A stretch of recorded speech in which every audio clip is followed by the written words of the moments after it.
In the spire city of the Xylos healing citadel, where the walls glowed with slow, living light and the corridors sighed with the hum of alien machinery, a secret waited in the quiet between heartbeats.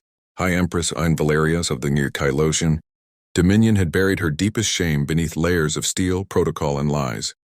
Her triplet sons, born with a rare neuromuscular mutation that left their legs limp and unresponsive, embodied everything her conquest-obsessed society refused to tolerate. While she ruled unchallenged over 8 linked star clusters, she could not cradle her own children in public without risking the collapse of her carefully engineered image. Deep in that pristine fortress of medicine and miracles, a human cleaner walked unseen, his quiet kindness about to collide with imperial cruelty and force an empress to choose between her crown and her conscience. Before the story unfolds, make sure you're subscribed so you don't miss more cosmic tales like this one. And as we dive in, drop a comment. From which corner of the galaxy, well, which country are you watching this? We always read what you write. On every official schematic subdeck, Zeta 9 of the Xylos Citadel was labeled as nothing more than a long-forgotten storage wing, reserved for obsolete biotech and decommissioned synth forges. In reality, behind pressure-sealed alloy doors and quantum-locked security wards, 3 small figures sat in articulated support chairs that were at once their cage and their lifeline. Kylosianskas were a proud, martial species, skin marked with faint metallic striations that shimmered like liquid steel, nervous systems enhanced for reflex and precision, limbs long and honed by generations of selective breeding for speed and strength. But these 3 children, barely older than human toddlers, carried the genetic rebellion of imperfection in their fragile frames. Kalen Lyrian, Sheecha Ryan shared their mother's soft silver skin and wide, luminous violet eyes that seemed far too knowing for their age.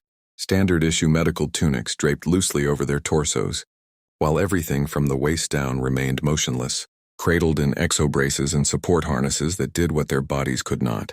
When the royal geneticists had first delivered the diagnosis, their horrified whispers had rippled through the imperial court like a toxin. In Kylosian culture, the body was doctrine. Strength was law. Any deviation from the ideal, any visible weakness was rooted out. Erased, forgotten, the frail were not celebrated. They were quietly removed from the story, far above the hidden subdeck, in a shadowed command chamber threaded with hollow displays. Empress Ma Valeria stood before a wall of suspended light.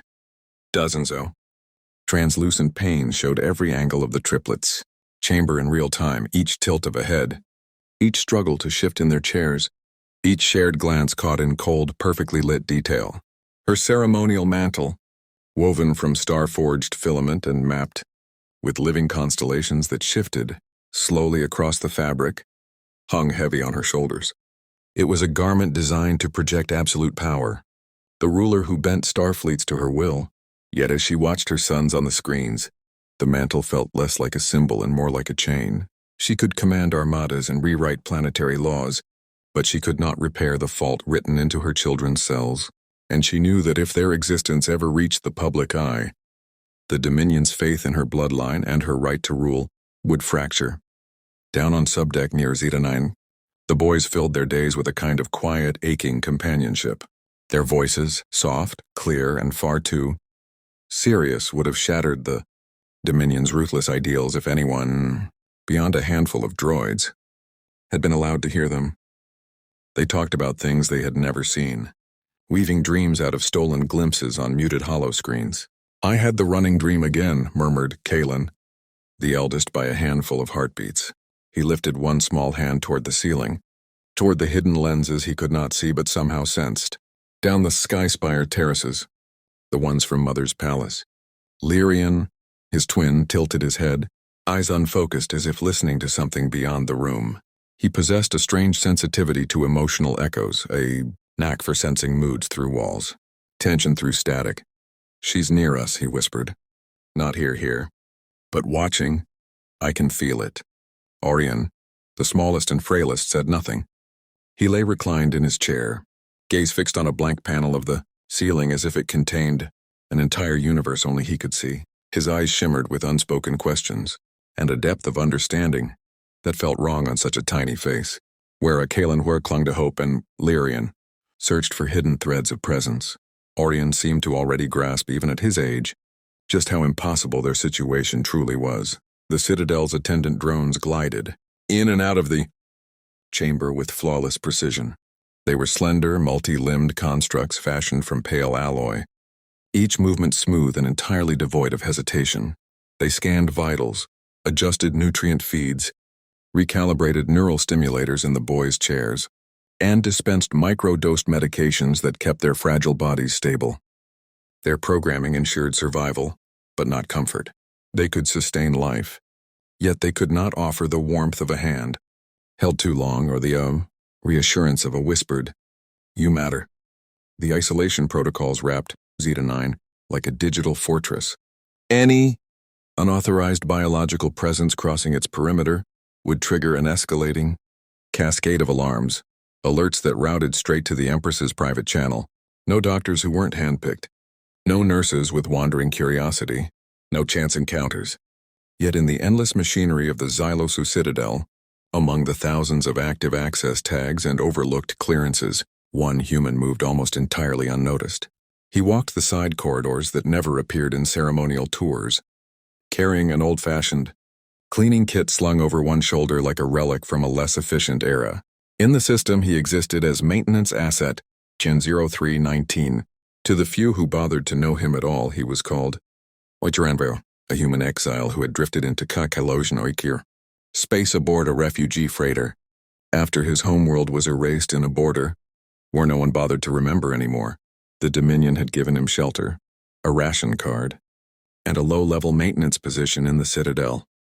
In return, he scrubbed alloy floors, recalibrated filtration grids, and emptied recyclers in places no one else wanted to go. His clearance codes were outdated, stitched together from old departmental authorizations no one had fully audited in years. To the central AI, he was just another low-priority ID moving along predictable routes. As the simulated dusk cycle initiated and lighting across the Xylosa Hawaii, complex dimmed to a cool, restful glow, staff shifts changed like the turning of a tide. White-coated specialists filed out of surgical levels. Shimmering cloaked nobles departed private suites, and the tower's upper deck slipped into a disciplined calm. Far below, in the hushed arteries of the subdecks, Duranvale adjusted the strap of his worn utility bag, checked the thin, flickering display on his wristband, and started down a forgotten corridor whose end, according to his outdated schematics, should have been sealed years ago. He had no idea that the route he was about to take would lead straight toward the Dominion's most forbidden secret: 3 small boys in mechanical chairs, and an empress who watched them from the shadows. Terrified of the very love that tied her to them, the Empress's watch would stretch unbroken through the artificial night cycle. Yet even her iron vigilance carried patterns, small rhythmic gaps where attention drifted, and in those thin seams of inattention cracks began to appear. The holoscreens caught every tremble of Ma Kalenwar's hands, every soft whimper from Lyrian, every silent tear that slipped down Oriona's cheek. But none of the sensors registered the faint, steady footfalls traveling through the service arteries far below. Compassion, after all, had a way of slipping past even the most advanced surveillance grid, carried by hearts no machine could map. For 3 standard years, Duranvale had worked the graveyard shift within the Xylo's healing citadel. His presence had become so ordinary, so unstated, that he blended effortlessly into the mechanical rhythm of the place. While nobles strutted through, the upper wings and war clinicians debated strategy on the medical balconies, Joran scrubbed forgotten corridors, tuned oxygen regulators, and patched up aging circuits in far-flung maintenance tunnels. After losing his home, his family, and almost his sanity in the final nights of the Terran Collapse War, the quiet monotony of this job had become a strange kind of sanctuary. Here no one asked for heroics. No one demanded explanations. Silence felt like mercy. The work order for subdeck Zeta-9 looked harmless enough. A routine blockage in the atmospheric flow unit, a clogged filtration coil, maybe a failing compressor. It was the kind of job that usually took an hour, maybe 2 if corrosion had built up. With his toolkit clinking softly against his leg, he rode the service lift downward, already mentally organizing the repair steps ahead of him. But the deeper he descended, the more the air changed. The corridors of Zeta-9 didn't feel like the rest of the Xylos citadel, where the upper levels pulsed with voices, footsteps, and the hum of diagnostic arrays. This subdeck felt unused, reverent. A hollow quiet clung to the metal like frost. The emergency strip lights cast thin, trembling streaks across the walls, leaving long shadows that seemed to stretch on for miles. Even his footsteps sounded wrong, muted, then oddly elongated, as if the architecture itself was trying to swallow the noise before it could travel. He followed the old maintenance schematic displayed on his wrist slate, tracing the path to the atmospheric panel. Kneeling, he unfastened the alloy cover with a practiced twist. That was when he heard it. A delicate sound drifted up through the ventilation shaft, a sound so unexpected in this place that he nearly fumbled his grav wrench. It was the light, breathy giggle of a child, followed by hushed voices speaking in the Colossian tongue. He knew just enough to Kylos to catch fragments. Back when he first arrived on our Colossian-controlled space, the language lessons had been mandatory for refugees, but the words he heard now stopped him cold. Why doesn't she come for us? I miss her scent. I miss her voice. These weren't the murmurs of patients undergoing treatment or the scripted responses of test subjects. These were the raw, exposed words of children who felt abandoned. Protocol should have forced him to turn away. Instead, curiosity and a rising dread pushed him forward. He followed the ventilation line, crawling through low passages, until he reached a small grated viewport embedded in the wall. When he peered inside, his breath hitched. 3 tiny figures, silver-skinned, Kylosian children, sat in ornate support chairs that dwarfed their fragile bodies. Their long violet eyes glowed dimly in the sterile light. The medical constructs had provided toys, floating hollow orbs, starlight blocks, but none of the items had been touched. The children leaned toward each other instead, drawing comfort from proximity rather than play. The room itself was spotless, metallic, and cold. Not a single trace of warmth. Not a drawing. Not a blanket. Not a hint of anyone who loved them. Do you think the stars remember we're down here? Whispered Orion, the smallest, his voice barely more than breath. Maybe, Lirianob answered, staring upward with that uncanny emotional sensitivity etched into his features. Maybe if we stay quiet enough, they'll notice again. Joran watched their hands find each other in the emptiness, tiny fingers interlocking in the only gesture of love they had. His training kicked in instinctively. He scanned the chamber with a mechanic's eye and immediately spotted the lattice of microcameras embedded along the ceiling seams and corners. Every angle was covered. Someone had chosen to see everything these children did, yet had left them to ache alone in this sealed chamber. He returned to the atmospheric repair, but his hands moved more slowly than usual. Every few minutes he found himself drifting back to that observation grate, drawn by the soft cadence of the children's voices. He listened as Kalin invented stories of faraway places they could never visit. He watched Korn, Lyrian Gear reach for sensations he could not name. He saw Orion tremble as he fought sleep, knowing the cold metal would offer no comfort when dreams dissolved. By the time the compressor was cleared and the airflow stabilized, Joran felt as though something inside him had fractured. As his shift neared its end, he packed his tools but paused. In a side pocket of his kit lay his most treasured relic, a small, battered music device, one of the last surviving items from his lost world. It held fragments of ancient Terran classical recordings, songs that had carried him through nights of grief and silence. He had guarded it fiercely for years, but as he thought of the 3 small boys in that clinical prison, something in him shifted, a quiet resolve, steady and unfamiliar. These children needed more than oxygen and sterile care. They needed something human, something warm, something like the ghost of a lullaby. And Joran Vale, without realizing it yet, had already made a choice that would bind their fates together. Forever. Joran Vale realized, with a quiet ache in his chest, that some treasures were meant to be shared. That night, as he submitted his routine maintenance report, his fingers trembled slightly over the keyboard. Atmospheric system functioning within normal parameters. No further action required. But in his mind, he was already planning his next descent to subdeck Zeta 9. In a world where the powerful observe the powerless through countless lenses, sometimes the most radical act was simply acknowledging another living soul, and sometimes the smallest gesture, of care could shake empires, built on cruelty and indifference. 3 days passed before his next scheduled maintenance rotation brought him back to the subdeck. During those 72 hours, every thought was haunted by the memory of the 3 lonely Kylosian Hoy children. His modest quarters in the Citadel's employee housing suddenly felt stifling. He found himself researching Kylosian cultural doctrine in the quiet hours, seeking context for what he had witnessed and what he had failed to act upon. What he uncovered filled him with a quiet, simmering anger. The Kylosian Dominion demanded physical perfection from all citizens, especially the noble-born. Children born with disabilities were customarily released to the stars, none euphemism for execution, shrouded in ceremonial honor. The very fact that Akalin, Lyrian, and Orion still lived meant that someone had defied this brutal tradition. Yet their hidden confinement revealed that even acts of compassion were tightly bounded by the cruelty of their society. When your Durandon returned to Weave Zeta 9, he carried more than his usual maintenance tools. Tucked among grav wrenches and diagnostic analyzers were the small music player and a bundle of soft fabric strips, carefully cut from his own worn clothing. If he was to break protocol, it would be intentional and deliberate. The children were precisely as he had left them, slumped in their mechanized chairs like forgotten dolls frozen in a display. Orion, the smallest, seemed particularly anguished today, his tiny frame trembling as quiet sobs racked his body. Kalin and Lyrian Twain whispered consolations, their voices low, fingers brushing at his arms where the exo-supports allowed. The dreams?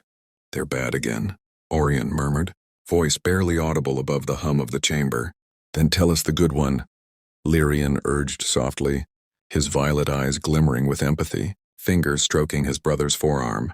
The one where we fly, Kalin added, almost a whisper, as if afraid to disturb the fragile peace. Jorans waited until the automated health droids had completed their cycle and retreated for recharging. Then, with deft precision, he used his maintenance override to unlock the chamber door. It was an action that should have triggered immediate alerts, but his clearance granted a 60-second window. 60 seconds was all he needed. He placed the music player on the floor near the chamber entrance and scattered the soft fabric strips beside it. With a quiet press of the activation button, he retreated swiftly back into the maintenance tunnels, leaving the children to the melody. The first notes of a Terran lullaby drifted into the sterile chamber, a gentle, haunting tune that spoke of forests, long gone, and mothers who had once sung beneath alien skies. The effect was immediate. Jorana pressed himself against the wall and watched through the observation grate as 3 faces lifted wide-eyed, filled with wonder and disbelief. It's beautiful, Kalin breathed, hands moving almost unconsciously in rhythm with the melody. Where did it come from? Lyrian asked, sensing the deep emotional resonance within the music, his empathic perception stirring with every note. Orion, small and delicate, began to weep, not from sorrow, but from an overwhelming joy that seemed to shine through every feature of his face. The music touched something deep within him, a reminder that beauty could exist even in the coldest, most isolated corners. They listened through the entire playlist, 47 minutes of carefully selected compositions, from gentle lullabies to soaring symphonies. When the final notes faded, they sat in reverent silence, as if afraid that speaking would shatter the spell. Someone knows we're here, Orion whispered at last, his voice trembling with a hope long absent. Someone wanted us to hear something beautiful. Lyrian, he agreed, his tone carrying a mixture of awe and gratitude. Kalin, ever the protective eldest, glanced around the chamber, eyes sharp, heart swelling with a rare, fragile joy. For a fleeting moment, the harsh metallic walls seemed to soften, bathed in the warmth of shared wonder. And for the first time in as long as they could remember, the 3 Kylosian triplets allowed themselves to believe, if only for a little while, that they were not alone. From his hidden vantage behind the observation grate, Joran could feel Kalin's gaze upon him, though the narrow slats should have made it impossible. The eldest's violet eyes, wide and shimmering with a mixture of awe and understanding, seemed to pierce straight through the metal, straight into Joran's soul. Thank you, Kalin said softly, his voice carrying the weight of dignity far beyond his years. There was no hint of complaint or bitterness, only the quiet acknowledgement of a life suddenly touched by care. Duran lingered long after his maintenance shift had ended, watching as the three children examined the strips of fabric, with the wonder of explorers discovering relics from an ancient civilization. They wrapped the soft cloth around their tiny hands, pressed it to their cheeks, and shared it among themselves with a generosity that seemed to mock the cold logic of the empire that had abandoned them. As he prepared to leave, his eyes flicked to one of the chamber's monitoring displays. Through the sterile lens of the Citadel's security systems, he saw the children arrange the fabric into a pattern on the floor. 3 interlocking circles, simple yet profound, a silent emblem of unity and hope. For the first time since discovering the children, Duran allowed himself a smile, but it faded as the reality of his actions struck him. Security footage would eventually reveal his presence. Questions would be asked. Consequences would follow. Yet seeing 3 small faces alight with newfound wonder, he could not summon any regret. Some risks, he realized, were worth taking, some acts of kindness worth any price.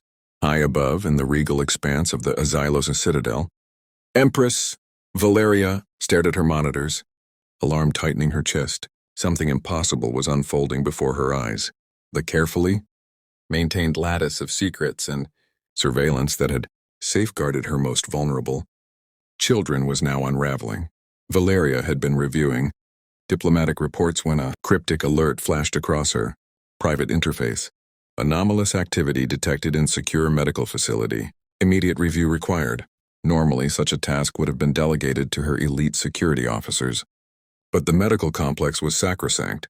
Within its walls lay her most vulnerable secret, her children. Dismissive of her advisor's tentative protests, she sealed her study and activated the quantum encrypted viewports linking directly to Cetanine. What she saw sent ice running through her veins and fire through her heart. Simultaneously, her sons, her delicate, broken children, were transformed. Where once they had sat in muted silence, now they moved with vibrant energy. Kaylin hummed a melody she did not recognize. Tiny hands conducting an invisible orchestra. Lyrian's eyes were closed in concentrated empathy, clearly reliving some intense emotional experience. Orion, her youngest and most fragile, spoke in a delight-filled rush she had not heard since his infancy. "Play it again," Orion urged, hands clasped in a gesture of pure hope that cracked her royal composure. "We should save it," Lyrian one replied thoughtfully, cautious as ever. "What if it only works once? Then we'll remember it forever," Kalencio declared, the certainty of a future leader in his tone. Valeria, trained eye, immediately spotted the foreign object in the chamber, a small device, clearly introduced from outside. Her children had been exposed to unauthorized contact. Their isolation, carefully maintained, had been breached. Every protocol she had established, every layer of protection had been violated. Yet as she watched them experience joy for the first time in months, she found herself paralyzed by the collision of duty and maternal instinct. Rationality demanded swift action. Identify the intruder, neutralize the breach, restore the isolation protocol. But the buried, maternal part of her, long sacrificed to the weight of empire, whispered a different command. Let them have this moment. Valeria summoned the security recordings from the past 72 hours, her fingers moving across the holographic interface with fluid precision. The footage revealed the truth in stark clarity.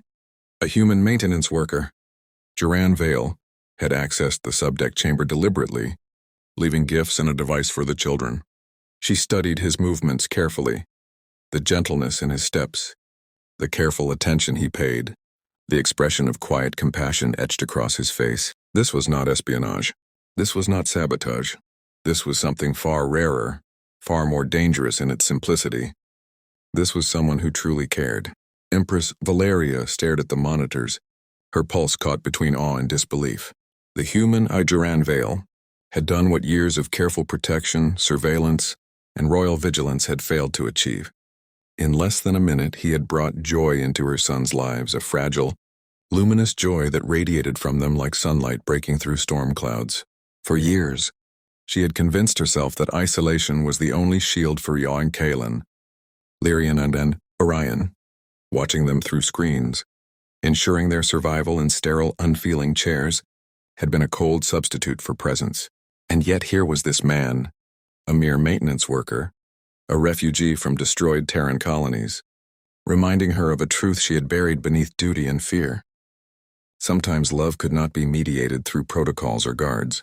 Her hand hovered over the security alert that would summon her officers, initiating investigation, detention and interrogation. Standard procedure dictated that she act swiftly to contain breaches, but she could not bring herself to trigger the command. Not when Orienta's smile, genuine and unrestrained, shone like a beacon across the monitors. Instead, she summoned a different interface, tracing our Duran's background. Terran exile, destroyed homeworld, survivor of interstellar wars assigned to custodial duties at the Xylosar Citadel. A man who had lost everything was the one who gave her children a fragment of beauty. The irony was piercing. Hours slipped by as she watched her sons embrace the gifts. They wove stories around the music, played imaginative games with the fabric strips, and for the first time, they were not merely surviving, they were alive within their confinement. The decision Valeria reached surprised even her. She did not engage the security protocols. Instead, she accessed the lower-level maintenance schedules, subtly observing sub-level 7 without intervening. If a Duran returned, she would be ready, but not with guards or interrogation. She would be ready with questions aimed at understanding the miracle he had brought to her children. In a galaxy ruled by fear, power, and precision, sometimes the boldest act was to allow hope to flourish.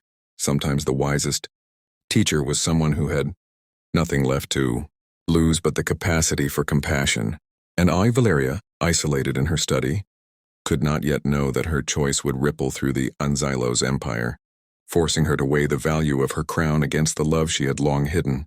Joranna's third visit to sub-level 7 was driven by more than simple compassion. During the week since his last visit, he had noticed subtle alterations in maintenance activity, tiny deviations that suggested someone was monitoring the lower levels more closely. His instincts, honed in the war-torn expanses of Terran space, warned him that discovery was approaching. Yet abandoning the children was unthinkable. They had become the center of his fragile purpose. In his modest quarters, he had labored over a new gift, a simple picture book, handmade from salvaged materials, narrating the tale of 3 brave princes overcoming trials through courage and love, primitive by Xylosan standards, but filled with human hope and heart. As Jorandot moved through the maintenance tunnels, the weight of his decision pressed heavily on him. If this were to be his final visit, if consequences were inevitable, he would make it count. The children waited, not in expectation, but in the quiet way that hope prepares the soul for unexpected blessings. They sat in their mechanized chairs, alert in a way that had been absent for too long, their eyes turning toward the faint echo of his footsteps before he even appeared.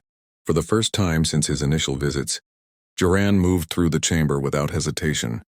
The 3 small princes watched him with wide, bright eyes, alive with a mixture of anticipation and disbelief, as if each footstep carried the promise of wonder. He knelt carefully before them, mindful of the fragile trust they had placed in his presence. "Hello," he said softly, enunciating Kylos with care, his outsider accent marking him clearly as Terran. The children's gazes held him as if he were a living miracle. Kalen's small voice broke the spell. "You're really here," he whispered, awe shining in his eyes. Lyrian, sensing the emotional vibrations around Joran, added with quiet wonder, "You brought us the music." Orientor, the youngest, reached out instinctively, his tiny fingers stretching toward Dasom, Joran with complete, unguarded trust.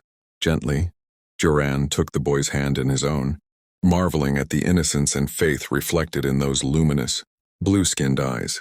"I brought something new for you," Joran said, drawing the handmade picture book from his toolkit. The children's attention locked on it instantly, reverence coloring their expressions as if the simple creation were a sacred relic. He opened the first page and began to read, his voice carrying the cadence of old Terran storytelling, soft, deliberate, rhythmic. The tale unfolded of 3 princes who discovered that their true strength lay not in avoiding hardship, but in facing it together. The transformation was immediate. The children leaned forward, their faces glowing with concentration and delight. Questions tumbled from their lips, commentary spilled in excited whispers, and they engaged with the story as if it were their own lifeline. Then Orin's voice, barely audible, broke through. "Mama." Joanna turned slowly, heart hammering in his chest, to find Empress Valeria standing in the doorway. Her regal robes caught the sterile lighting, reflecting the room's stark geometry, yet her presence was alive with warmth and emotion. Her expression was unreadable, but her eyes mirrored the depth of her children's joy. For a heartbeat that stretched impossibly long, the 3 adults and 3 children existed in perfect silence. Arrest, interrogation, exile. Joran's mind raced with possibilities, but fear did not touch him. If this were the end, at least it was a story worth telling. "Your Majesty," he said simply, making no move to flee, explain, or excuse himself. Valeria stepped fully into the chamber, her movements fluid, commanding yet maternal. Her eyes drank in the scene, the animated expressions of her sons, the delicate book in Joran's hands, the subtle gestures of connection between them. "Continue the story," she whispered, her voice soft but firm. Joran blinked in disbelief, but Kalina's eager voice confirmed the impossible. "Yes, please. What happened to the princes next?" And so he read on. He narrated their adventures, the lessons of resilience, the revelation that their differences were their greatest strength, and the extraordinary power of love between siblings. Valeria quietly moved closer, captivated not only by the story, but by the joy radiating from her children. When Entran reached the final page where the 3 princes recognized themselves as heroes, Orion began to cry, tears sparkling in his small blue eyes. "That's us," he whispered. "We're the brave princes." "We are," Lyrian agreed, voice thick with emotion. "We're not broken. We're just different," Ikelani declared, conviction shining in his tone. A silence settled, profound and sacred. Then came a sound. Joran had not anticipated the Empress weeping, not the controlled tears of a ruler, but the raw, unshielded sobs of a mother who had denied herself the right to openly embrace her love. "Forgive me," Valeria whispered, words uncertainly directed at Joran, or at her sons, or perhaps at herself. "Forgive me for hiding you. Forgive me for being afraid." What followed would be unrecorded in any history, captured by no surveillance, witnessed by no one else. Empress Valeria were sovereign of 7 star systems, sank to her knees and gathered her children into her arms for the first time since their confinement began, the sterile chamber around them forgotten as warmth. Love and hope filled the space. The mechanized chairs that had once confined them faded into irrelevance as small arms wrapped tightly around their mother, tears of royalty mingling with the tiny, blue-skinned heads that had dreamed of this moment through endless nights of solitude. "Mama," Orion whispered against her shoulder, voice trembling. "We waited so long for you to come." "I never left," Valeria murmured back, her own voice catching. "I was just afraid to let myself be seen." Joran rose quietly, understanding that this sacred reunion was no longer his story to shape. But as he moved toward the chamber door, Kalen's small, earnest voice stopped him. "Don't go," the young prince said simply. "You're part of our story now." Joanna paused, looking at the 4 faces fixed on him. With hope and gratitude, so raw it burned through protocol, hierarchy, and fear. In that moment, he understood that sometimes the greatest privilege in the universe was not power, not conquest, but to witness the instant when love finally finds its courage to speak. In the days that followed, Empress Valeria faced the most delicate and complex test of her reign. Her sons had glimpsed a new kind of freedom, not physical, as the mechanized chairs remained, but the freedom that comes from recognition, from being loved and valued without condition. Their voices carried confidence, their questions revealed keen intellect, and their hearts displayed an emotional resilience that humbled even the ruler, who had once defined strength through strict discipline. Jorander became a daily presence in sublevel 7, no longer an intruder sneaking. Through maintenance tunnels he moved openly, welcomed by discreet directives from Valeria herself. The medical facility's corridors had been subtly reconfigured to accommodate him, his reasons classified at the highest level of imperial clearance.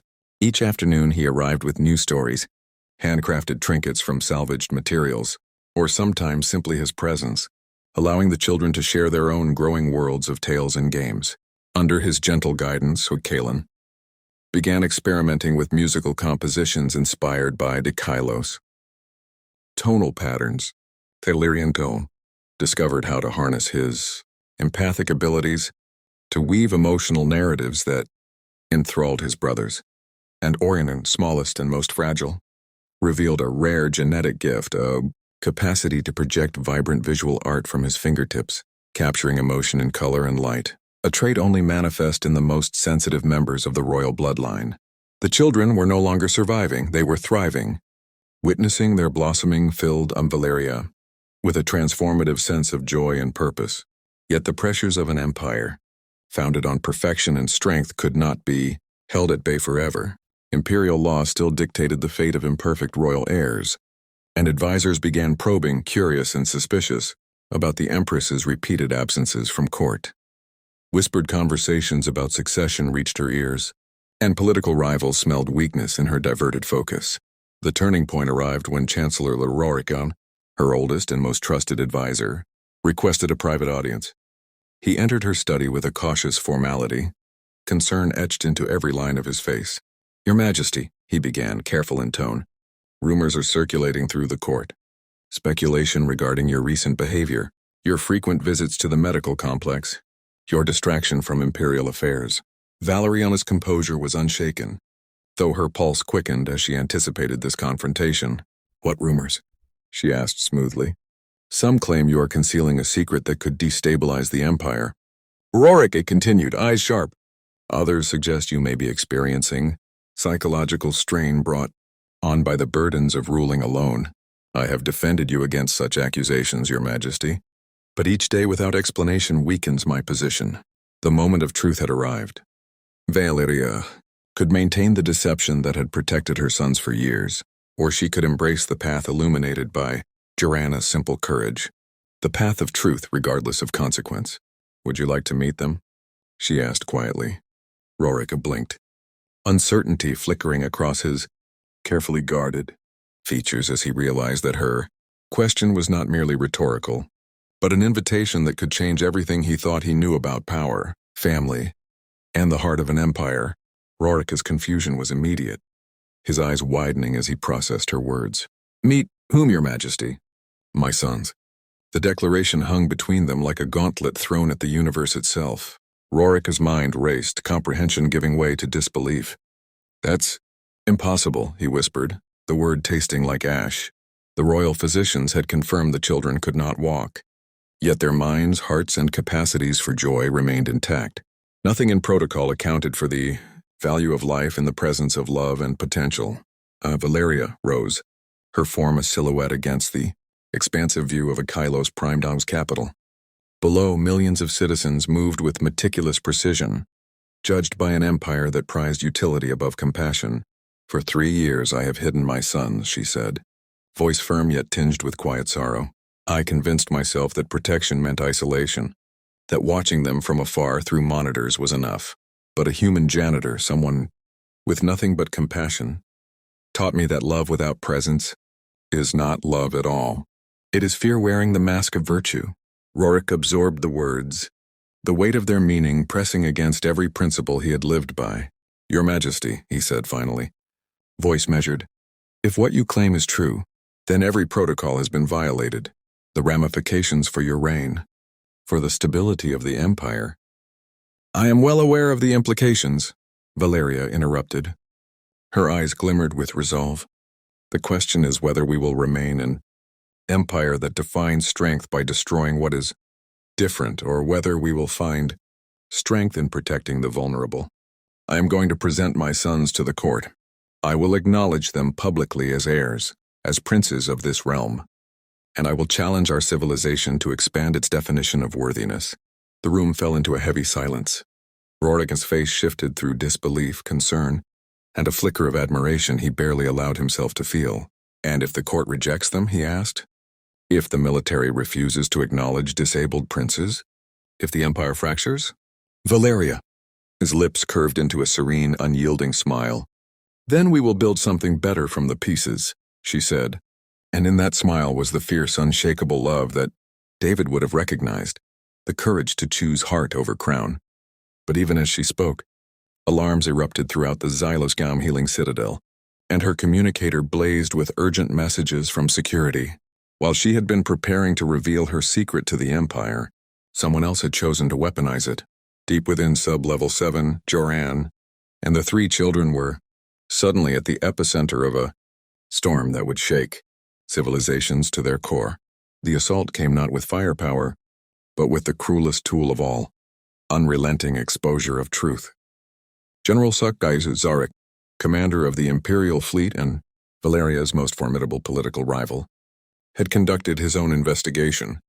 His intelligence network had unearthed the hidden princes, chronicled the Empress's secret visits, and revealed the contamination of royal bloodlines by Terran influence. Across every planetary network, his broadcast rolled like thunder. Citizens of the Kylos Empire, Zarek's voice commanded, cold and uncompromising, you have been deceived by those sworn to uphold our sacred traditions. Queen Valeria has concealed genetically defective heirs, allowed foreign influence to taint royal protocols, and violated every principle upon which our civilization stands. Joran was with the children when the alarms blared. Panic flashed in their luminous eyes as security doors slammed shut, locking down corridors that had never experienced such chaos. Emergency broadcasts cut through the air with unyielding authority.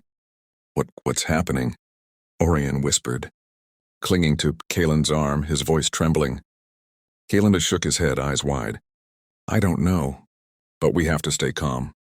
Joran, what do we do? Joran took a steadying breath, feeling the weight of responsibility pressed down with the force of a gravity well. We stay together, he said quietly, scanning the fortified corridors. Whatever comes, we face it as one. Outside, across the Empire, millions watched as the carefully constructed illusion of perfection began to crumble. And inside Sub-Level 7, 4 lives, the children and the man who had dared to love them, stood at the threshold of a reckoning that would determine not just their fate, but the moral compass of an entire civilization. What's happening? Kalen asked, his young voice steady despite the tension thick in the room.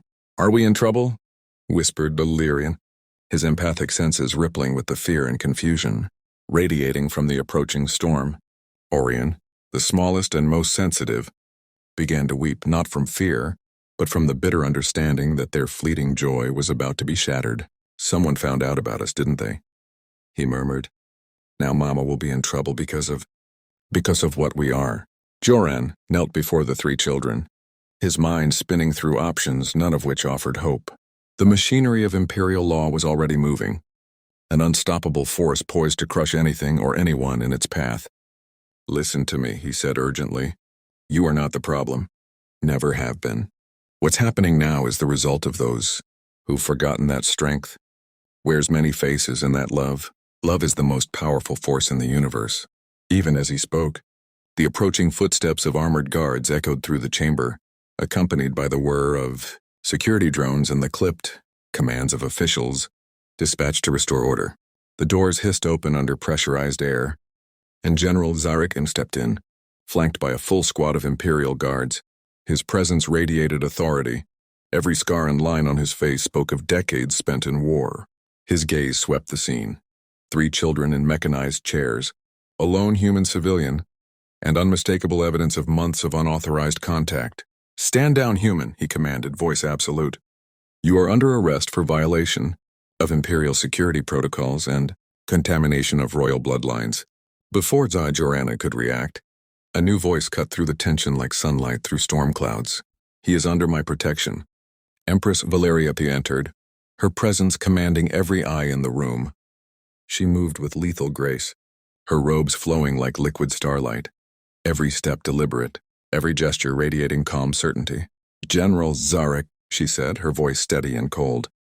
You are trespassing in a secured medical facility without proper authorization. Withdraw your forces before this situation escalates beyond your control. Zarekin's laugh was harsh, dismissive. Your Majesty, you no longer possess the authority to issue commands. The Imperial Council has suspended your reign pending investigation of these irregularities. Your hidden offspring are evidence of genetic contamination that threatens the purity of our bloodlines. They will be dealt with according to Imperial law. The words hung like a toxic mist. Imperial law regarding defective royal offspring had not been invoked in generations. But the provisions were clear. Immediate termination to preserve genetic integrity. What happened next would be remembered across the galaxy as the moment a queen chose to be a mother. Valeria Wu stepped forward, placing herself between her children and the armed guards. "If you wish to harm my sons, you will have to go through me first," she declared. "I'll stand with you," Geranum said, moving beside her. Zark's voice dripped with condescension. "Your Majesty, you are clearly experiencing a psychological breakdown. These creatures are not your sons. They are genetic aberrations that should have been eliminated at birth. Your attachment is proof you are unfit to rule." Before Dada Valerium could respond, Kalen spoke, his young voice ringing with unshakable dignity, silencing the entire chamber. "We are not creatures. We are princes of Akylos, sons of Queen Valeria, and brothers to one another. Our bodies may be different, but our hearts beat with the courage that built this empire," Lyrian added, his empathic abilities projecting waves of truth that even the guards felt in their chests. "And our minds dream the same dreams that reach toward the stars." Orion, small but radiant, raised his hand, sending streams of colored light dancing across the air, a display of artistic mastery so profound it left everyone present speechless. "We create beauty," he said simply. "That makes us more valuable than weapons that only destroy." "We create beauty," Orion said simply.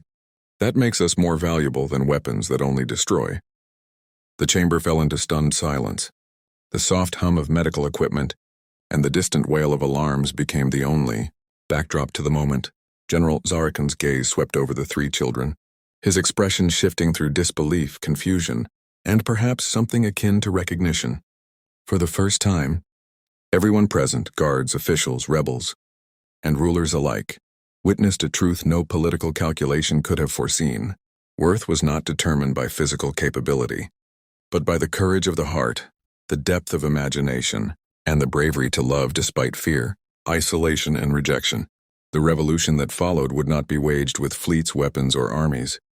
It would be waged with the irresistible force of truth spoken by innocent voices, and the Kylosian Dean Empire that emerged from the turmoil would be built not on rigid notions of perfection, but on the radical principle that every being possessed intrinsic value simply by existing. Yet in that immediate moment, the galaxy held its collective breath. Would love prove stronger than law? Could the raw humanity of three children overcome centuries of prejudice and fear?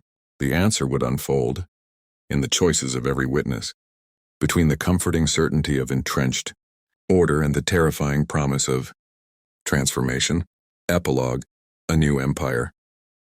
6 months later, the Barkaloshantar Empire had undergone a transformation unprecedented in galactic history. Civilization no longer measured strength by uniformity, but by diversity. Not by perfection, but by compassion. The change had been neither swift nor easy, yet it was undeniable and profound. Empress Valeria Bri's public acknowledgement of her sons triggered the most seismic political upheaval the Empire had ever seen. General Zaraku's attempted coup crumbled, not by force of arms, but by the courage of three young princes who refused to accept that difference meant worthlessness. Their defiance inspired a wave of revelation throughout the empire. Families who had hidden disabled children began to bring them forward. Soldiers who had sustained injuries in battle shared their struggles openly. Citizens who had suffered in silence found voices they had thought lost. The Imperial Council faced an impossible choice: cling to archaic laws and risk civil war, or embrace a new understanding of strength. The deciding factor became an alliance of progressive nobles, reform-minded military officers, and ordinary citizens moved by the story of Kalen, Lyrian, and Orion. Duran remained in the Re-Xylos healing citadel, though his role had evolved dramatically. Now director of compassionate care, he designed programs ensuring that no being, regardless of species, ability, or status, faced their struggles alone. His small acts of kindness became the bedrock of a philosophy that reshaped the empire. The three princes became living symbols of hope. Orida Kalen's musical compositions resonated across concert halls and countless star systems. Lyrian's empathic narratives transformed Bakailo's literature and philosophy. Orion's light art inspired a new visual movement, celebrating the beauty inherent in every conscious form. Their mechanized chairs, once instruments of limitation, had been reimagined as thrones of possibility. They traveled the empire, sharing their insights on courage, resilience, and the infinite ways life could hold meaning. One evening, beneath the rainbow-tinted blossoms of a crystal tree in the palace gardens, Empress Valeria Kajoran and the three princes shared a rare quiet moment. The mechanized chairs, parked in serene alignment, glimmered in the twilight. "Tell us the story again," Orion requested as he had for months. "Which one?" Joran asked, though he already knew the answer. "The one about the princes who discovered they were heroes all along," Lyrian replied with a smile. "But not the book version," Kaelin added. "Tell us the real version." "Our version." Joran smiled, feeling the weight and wonder of the moment. And so he began again, weaving a tale of courage, love, and discovery, the story that had changed the fate of an empire and the lives of three extraordinary children. Joran began telling the story once more, his voice carrying the rhythm and cadence of countless narrations, yet each telling retained the power to ignite wonder. He spoke of three small princes, hidden away for years because the galaxy was unprepared to recognize their form of courage. He spoke of Empress Valeria, who had stood at the crossroads of crown and heart, realizing that the truest power was born from choosing love over fear.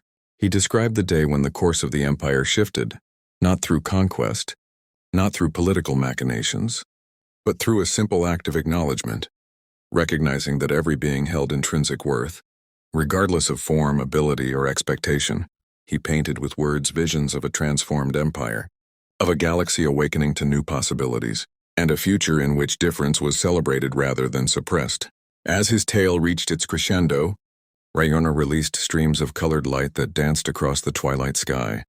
Lyrian projected waves of pure emotional resonance, warming the hearts of all present. Kaelin hummed a melody that seemed to capture the very music of the spheres.